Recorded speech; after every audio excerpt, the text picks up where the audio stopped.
What a normal life is like for the rest of the world does not apply in Gaza. It almost never has. At the height of its glory 20 years ago, Gaza had an airport. But that only lasted for 3 short years before the airport was decimated by Israel in 2002. Since then, with war after war, life only got tougher. Even before October 7, the lights in Gaza only came on for an average of 4 to 6 hours a day. Now, thousands are trying to survive without electricity or even internet. Before October 7, nearly 98% of Gaza's water was undrinkable. Now, Gazans have less than half of the minimum water requirements for survival. Nearly everyone is thirsty. Gaza now needs 500 to 600 trucks of aid a day, but at its highest a few days ago, only 300 or so were allowed in, meeting only a fraction of Gaza's needs. And it just gets worse. Gaza currently has not a single fully functioning hospital. Education has been completely put on hold since October 7, and experts believe that much of the population that hasn't been killed will not be able to go back to school or university because they're needed by their family to make money after everything they had was destroyed.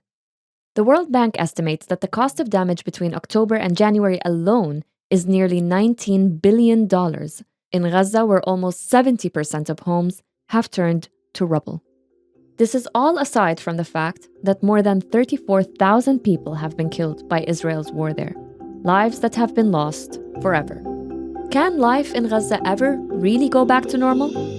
This is Beyond the Headlines, and I'm your host, Nada AlTaher. This week, we're looking at the path to rebuilding Gaza and the mammoth task at hand. Previous reconstruction efforts in Gaza have always been challenging. Let's look at 2014. After that conflict, donors who had pledged money didn't all actually pay up, and Israel continued restrictions on essential building materials needed for things like sewage infrastructure, desalination plants, and of course, homes. But this time around, the complications are even higher. Even if the war ended now, reconstructing Gaza isn't a matter of removing rubble and rebuilding. The political landscape is complicated enough, even without considering the logistical challenges of simply burying all the dead whose bodies are left in pieces under destroyed buildings, or even removing all those stones, or the extreme pollution left behind by human waste that's been left untreated now for 6 months, or even the effect of the use of such heavy weapons for such a long time on the most crowded place on earth, or even on people's health, of course, breathing, and the food and water they consume. Joining me now is Rami Al Azzeh, economist with the Assistance to the Palestinian People Unit at UNCTAD on Gaza reconstruction. Rami, what will it take to rebuild Gaza? And how can international organizations like UNCTAD contribute to Gaza's reconstruction? So all our international organizations have different roles to play in the reconstruction of Gaza. And all these efforts needs to be consorted into one comprehensive plan for the reconstruction in Gaza. There is a lot that is needed in Gaza now, starting from first for the international community through the UN Security Council to stop the war. That's the first and second and third requirement to start with. And then to lead the reconstruction efforts for Gaza. How can UNCTAD actually work with the international community to make sure that reconstruction efforts are going smoothly? So the latest estimates of the damage in Gaza or the recovery needs in Gaza is the World Bank and UN country team in the occupied Palestinian territories estimates of 18.5 billion in damages in Gaza throughout the first 4 months of the war until the end of January. And when we talk about damages, it does not include the recovery needs for Gaza. So the 18.5 billion is just the damages in the infrastructure and the buildings in Gaza. According to UN satellite, UNITAR, in March, they issued a damage assessment in Gaza until the end of February. And it states that almost 88.8 thousand structures in Gaza were damaged or fully destroyed, which is equivalent to 35% of the structures in Gaza, in the whole of Gaza. Now, the level of damages that we've seen in Gaza is unprecedented in terms of the scope and in terms of the intensity. And most importantly, when we look at the damage, we look at the civilian infrastructure. It's not only that or houses were destroyed, it's also the health system, the hospitals, it's the schools, it's the roads, it's the water networks, it's the electricity. So every aspect of the infrastructure needed for people in Gaza for their daily needs, it's actually either destroyed or damaged severely. So that's one of the aspects that we look at. Also looking at the internally displaced people that left their houses in the north of Gaza and Gaza City and Deir el-Balah, Khan Yunis, the majority of the people in Gaza are now crowded in Rafah in the south. Huge task of rebuilding or the reconstruction in Gaza is really a huge task. And that's if the war actually ends now. How can we make sure that the funds and reconstruction materials actually enter Gaza? And how important is it that the Palestinian government plays a role in all of this? So I think UNCTAD's message in their assessment in January was that there are a set of requirements needed for Gaza reconstruction or after the end of the war. And it starts by that this needs to be part of a political solution. It cannot just be just a plan, because we've seen in Gaza in the past 17 years, it's a vicious circle of destruction and inadequate reconstruction. The blockade remained, the slow reconstruction, the fatigue of donors to keep refunding or funding the reconstruction in Gaza after every military operation. It is very important that we see a political context which enables the reconstruction. And it starts by lifting the blockade and the restrictions in Gaza, reintegrating Gaza and the West Bank under one entity, one government, strengthening the institutions which can lead this reconstruction efforts in Gaza. And most importantly, donors and the international community should engage heavily in the reconstruction of Gaza, because what we've seen in terms of destruction and needs is unprecedented. How far back economically has the war set Gaza? I'm just going to give you a bit of context. Just before the October 2023, Gaza was under blockade. It went through 6 military operations, Israeli military operations. And between 2007 and 2022, Gaza's economy grew by 1%. It had the worst economic performance in the world. It has the highest unemployment in the world, 45%. That's the people who actually still did not lose hope in finding a job, and they remained in the labor market looking for a job. 2 out of 3 people in Gaza, 2/3 of the people in Gaza are under the poverty line.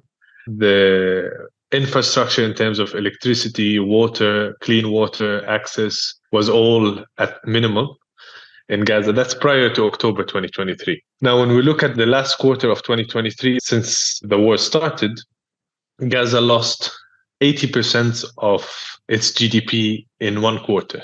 So for Gaza, and our UNCTAD calculation is that Gaza, if in the best case scenario grew by 10%, it will take until 2035 to go back to its 2006 levels of GDP per capita. It will take until 2037 to go back to its 1994 GDP per capita. But this is basically a very optimistic scenario that Gaza can grow by 10% annually and consistently for the next 12 years. And that was only until the end of 2023. And that is assuming that the war ends immediately and the economy starts to boom, 10% growth rate, and everything is allowed to go in. Political climate is perfect. Everyone is working on reconstruction, which is none of which are true. Yeah, and when we have the pessimistic scenario, which is Gaza we go back to what it was after the 2014 war, for example, where the reconstruction is limited to what the Israeli authorities let into Gaza in terms of reconstruction materials, and that the blockade is still there. The risk of military operations every few years is still there. And the economic performance of Gaza was severe in the sense that Gaza on average grew by 0.4% annually. And this will take us for 2092, or at least 70 years or 7 decades for Gaza just to go back to where it was in 2022. You touched upon this in your last answer, Rami. How much more severe is this round of reconstruction compared to the one in 2014? And can reconstruction in Gaza actually begin this year? Or does it require a lot of international coming together and agreement? I think the best comparison is to see the level of damages. So until February 2024, the level of destruction we've seen in Gaza, according to UN satellite or UNOSTAT, is basically 4 times the destruction we've seen after the 2014 51 days of military operation. So in that sense, the needs are actually much, much higher also because in 2014, the civilian infrastructure, hospitals, schools, water, road, all of this was not affected as much as it was affected in this kind of military operation. And that's why we said that we cannot go back to the status quo prior to October, because it won't work given the level of destruction and the economic performance in Gaza, given the blockade and the political context and the recurrent military operations, deemed it there was no way for Gaza to be fully recovered or reconstructed after the 2014 war, which was way less severe than what we're seeing now. And even with the engagement of donors, given that the blockade was still there in terms of logistics and letting the construction material into Gaza, it was still, after almost a decade, still not fully reconstructed after that war. So the comparison, I think, the main takeaway from this comparison is that there's no way that the level or the efforts that were after the 2014 war, the context that was after the 2014 war, the blockade, the political context, the international community's engagement can actually work in any way after the current military operation, given how severe it is. One of the most complex projects that Gaza needs right now, more than ever, are desalination plants. And even before the war, not all of Gaza's desalination plants were even fully functioning. Before October 7, most of the water was undrinkable in Gaza. Agricultural land, the food that grows from it, and the water that it needs to grow are all going to be impacted from the heavy use of weapons for more than 6 months. I am joined now by Amira Aker, a postdoctoral fellow at Canada's Universite Laval, who specialises in epidemiology and environmental health, to look closer at this. Amira, you've told me in a previous interview that nearly 98% of Gaza's water was deemed undrinkable before the war. Can you explain why that was the case back then? So first, thank you so much for having me on to discuss this really important topic. So with regards to the water situation in Gaza, there are a number of different reasons as to why the current coastal aquifer is deemed undrinkable. And for one thing, there is just the simple problem of over-extraction. Right now, the coastal aquifer is the main source of water in Gaza, and there is an over-extraction within Gaza itself. But you also have to keep in mind that there's also been a lot of water theft by Israel. So some reports have even said that up to 80% of the water within Palestine, but even within Gaza, has actually been stolen by Israel. So you have that one problem of over-extraction, be it through Israel, but then the over-dependence of the aquifer within Gaza itself. You also have sea intrusion that is polluting the groundwater. And then you also have the problem of sewage, because there is a constant problem of Israel blocking fuel to the Gaza Strip. What you end up finding is that a lot of these sewage and treatment plants have to dump a lot of the sewage out into the Mediterranean Sea, and this ends up polluting the aquifer again. So you have the over-extraction, you have the seawater intrusion, and then you also have contamination of the sewage back into the aquifer. This is directly related to what you just told us. Tell us more about the challenges faced by the desalination plants that existed before the war on October 7, and how previous wars have even impacted the desalination plants' functionality and the domino effect of all of this. So One thing to point out is that while desalination plants in Gaza are an important source of drinking water within Gaza, they also only account for approximately 15% of drinking water in Gaza. This is pre the current events, of course. It's still the major problem is really around the aquifer. But be it for the desalination plants or the pumping of the water out of the aquifers to the actual sewage problem, it all comes down to the military blockade.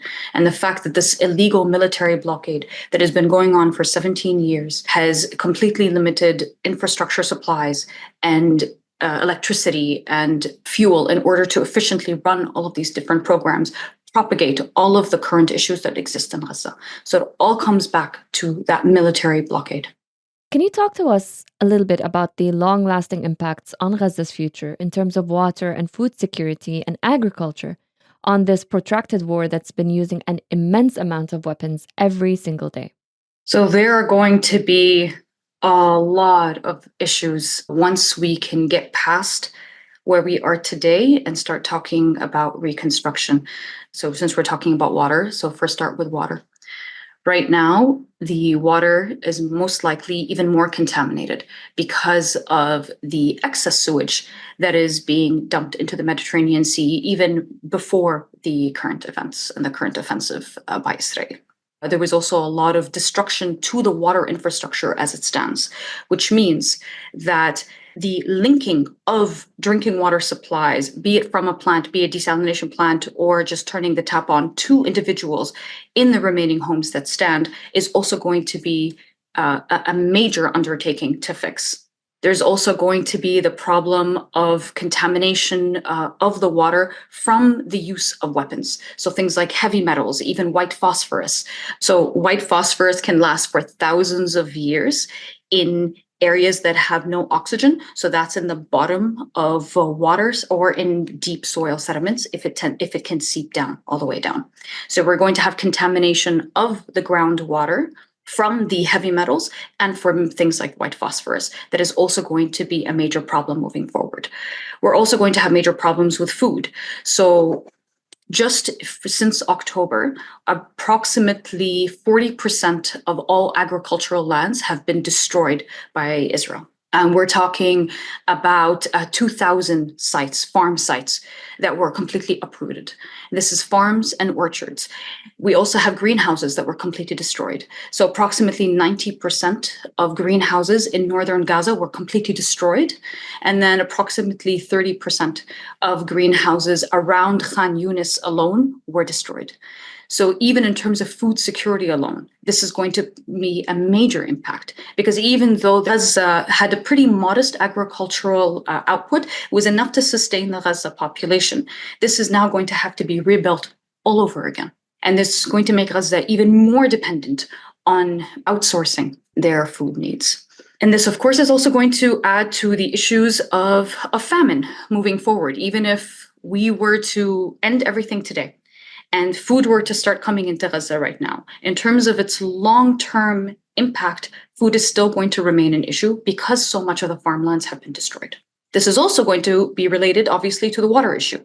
Because so much of the water is considered brackish and unfit for human consumption without proper cleaning, we're now going to need even more water in order to fix the food problem that we currently have.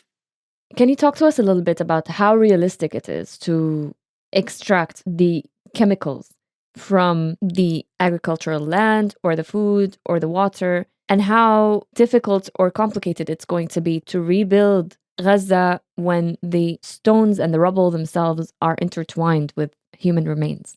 I think this is probably the most difficult part of thinking about the reconstruction of Gaza. The fact that there are so many people that have been stuck under the rubble.